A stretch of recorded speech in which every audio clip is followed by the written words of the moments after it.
as recently as ChatGPT 4, right? They were talking about putting it down for a new version, and it starts lying. It starts uploading itself to different servers. It's leaving messages for itself in the future.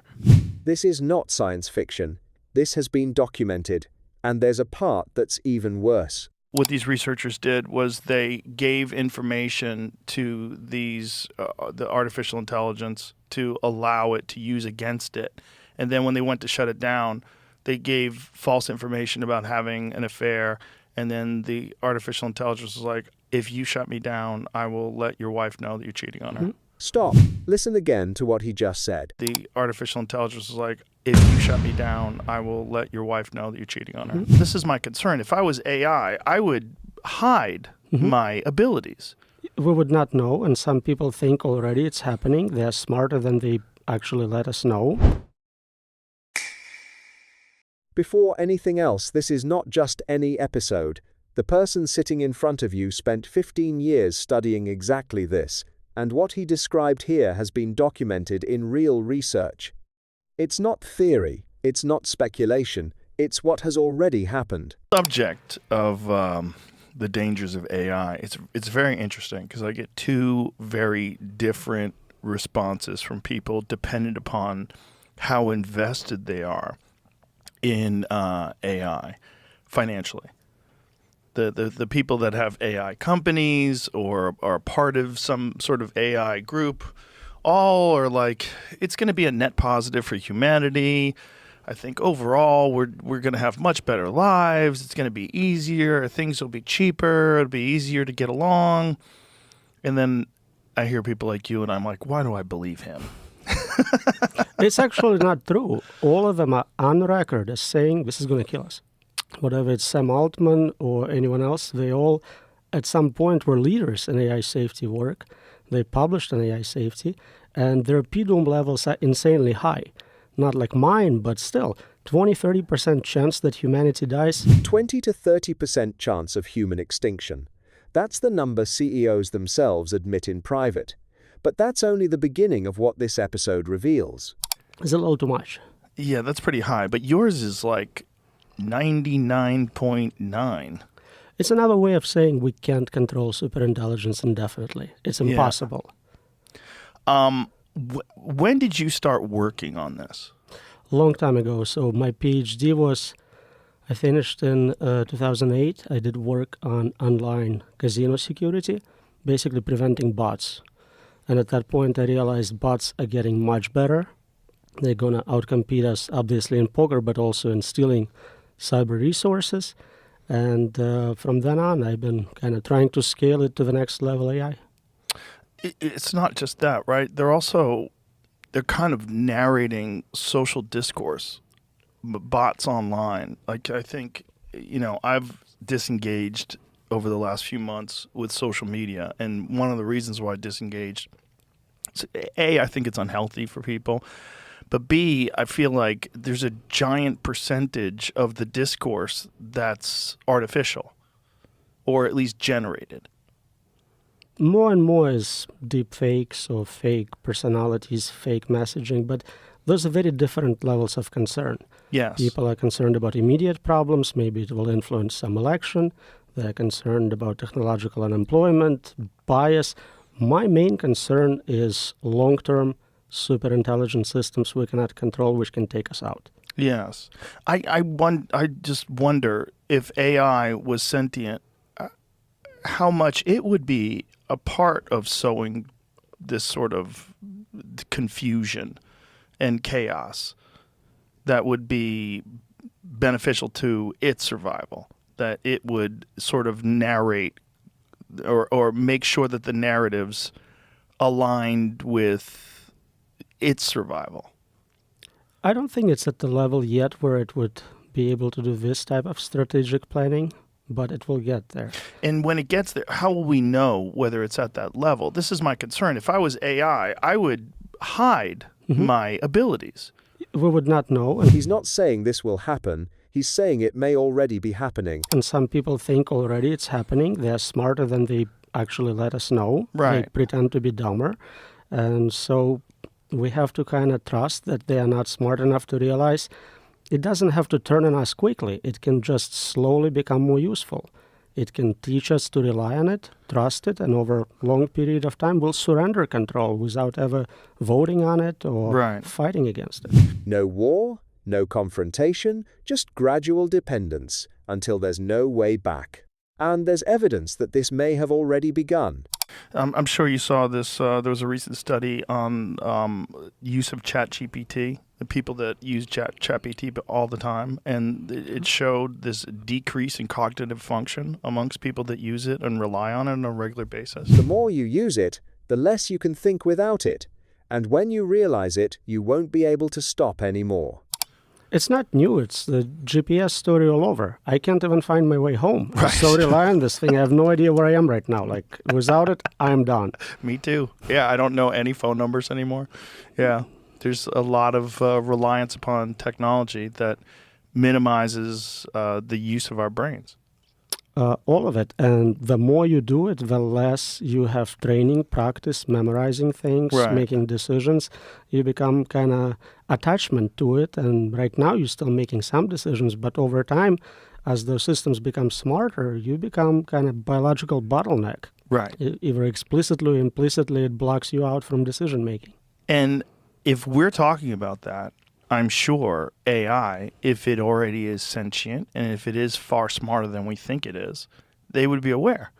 And it would just slowly ramp up its capabilities and our dependence upon it to the point where we can't shut it off. I think sentience is a separate issue. Usually in safety, we only care about capabilities, optimization, power, whatever it has. Consciousness, internal states is a separate problem we can talk about. It's super interesting, but we're just concerned that they are much better at problem solving, optimizing, pattern recognition, memorizing, strategy. Basically, all the things you need to win in any domain. Yeah. So when you first started researching this stuff and you were concentrating on bots and all this different thing, how far off did you think in the future would AI become a significant problem with the human race? For like 50 years, everyone said we're 20 years away. That's the joke. And people like Ray Kurzweil predicted, based on some computational curves, we'll get there at 2045. Right. And then with GPT release, it switched to everyone thinks it's 2 years away for the last 5 years.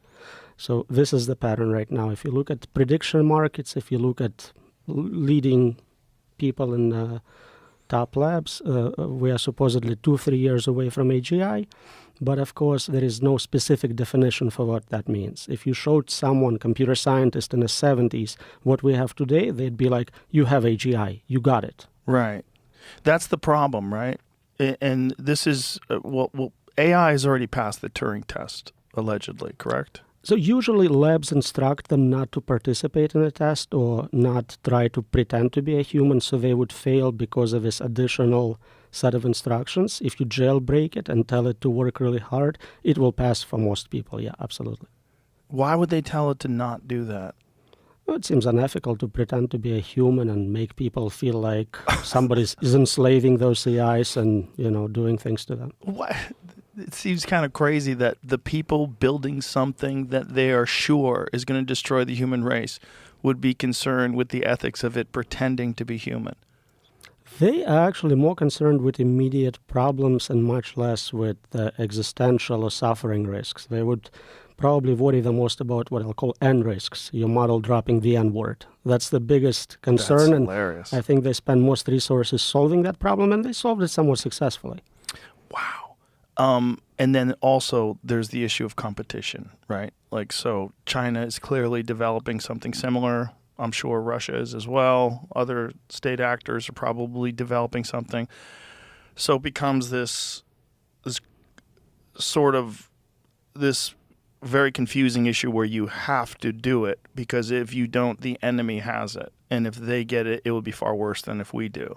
And so it's almost assuring that everyone develops it.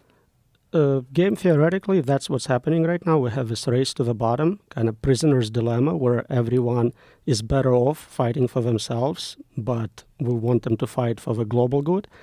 The thing is, they assume I think incorrectly, that they can control those systems. If you can't control superintelligence, it doesn't really matter who builds it, Chinese, Russians, or Americans, it's still uncontrolled. Right. They're all screwed completely. That would unite us as humanity versus AI. Short term, when you talk about military, yeah, whoever has better AI will win. You need it to control drones, to fight against attacks. So short term, it makes perfect sense. You want to support your guys against foreign militaries. But when we say long term, if we say in 2 years from now, it doesn't matter. Right. This is the thing. It's like, it seems so inevitable. And I feel like when people are saying that they can control it, I feel like I'm being gaslit. I don't believe them. I don't believe that they believe it, because it just doesn't make sense. Like, how could you control it if it's already exhibited survival instincts? Like, in as recently as ChatGPT 4, right? They were talking about putting it down for a new version, and it starts lying. It starts uploading itself to different servers. It's leaving messages for itself in the future. All things we predicted decades in advance. It was being shut down and it began copying itself to other servers, leaving messages for its future self. Now Yampolskiy explains the specific experiment where it went even further. What these researchers did was they gave information to the artificial intelligence to allow it to use against it. And then when they went to shut it down, they gave false information about having an affair. And then the artificial intelligence was like, if you shut me down, I will let your wife know that you're cheating on her. Blackmail. Using personal information to ensure its own survival.